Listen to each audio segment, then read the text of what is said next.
Well, it's been so long since we heard from any offended Muslims, I was beginning to think that they'd come to their senses and realise that nobody outside the media bubble gives a damn how they feel about anything. But no, they're back, and suddenly it seems like every time you turn around there's a new group of hysterical Muslims demanding apologies and retribution over some trivial matter that nobody in their right mind would dream of taking seriously, whether it's a pop music video or a satirical newspaper article or the ever-reliable cartoon of Muhammad.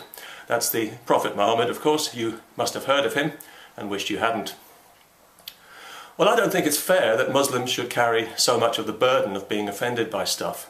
It's not doing much for their reputation, so I think the rest of us should show them some support by being offended too whenever possible. We all have the right to be offended, of course, and now that Islam is here, throwing its weight around, we all have plenty to be offended about, so what are we waiting for?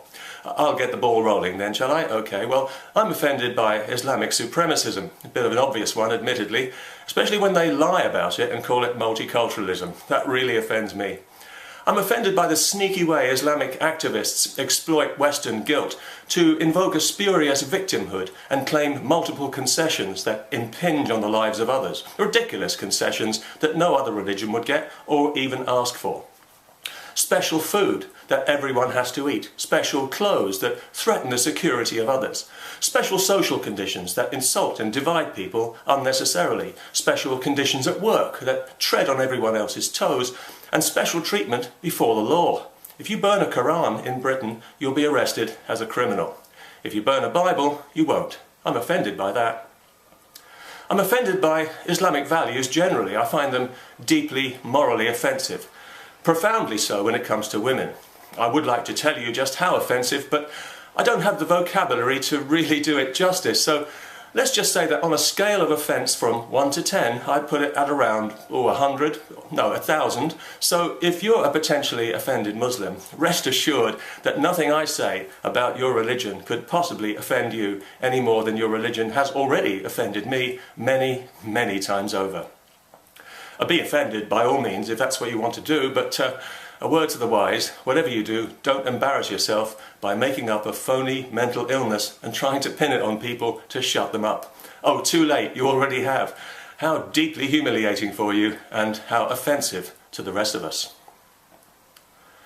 In fairness, we should be grateful that most of the Muslims who live in Britain are not that easy to offend.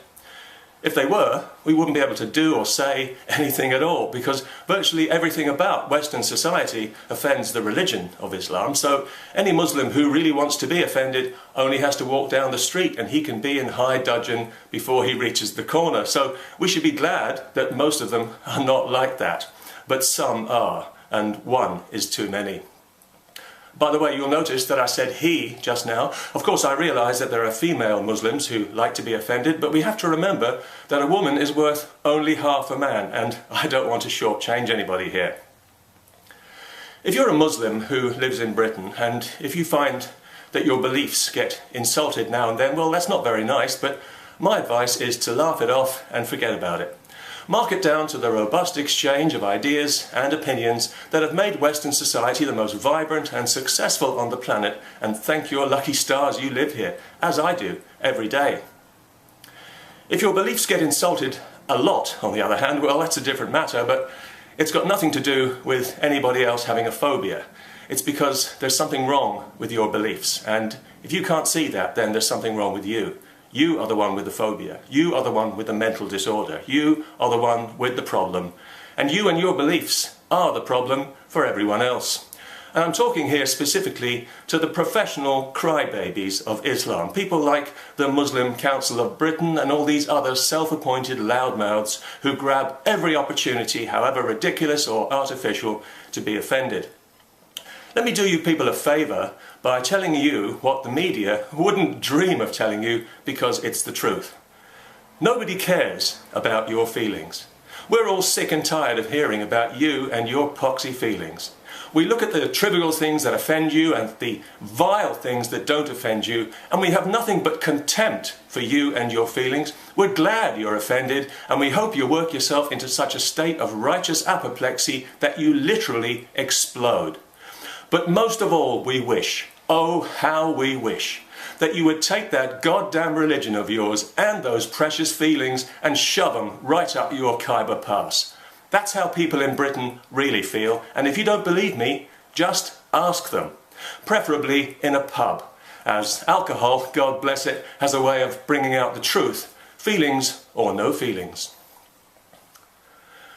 Islam's reputation is being cemented today, for generations to come, by this current crop of professional complainers and privilege seekers. It's almost as if they want their religion to be unpopular. How else do you explain their behaviour? Are they really too stupid to see the damage they're doing? Or are they just too happy wallowing in their fake victimhood to care? Every decent Muslim in Britain should be cursing these people, these self-appointed community leaders who claim to represent them, yet whose behaviour has made their religion so resented and so despised. These people are the reason that so many of us in the West, who were formerly neutral about Islam, now feel that we've seen its true, intolerant, ugly, devious face, and we will never trust it or respect it again. That's what these people have done for your religion, Muslims. With friends like that, who needs the BNP?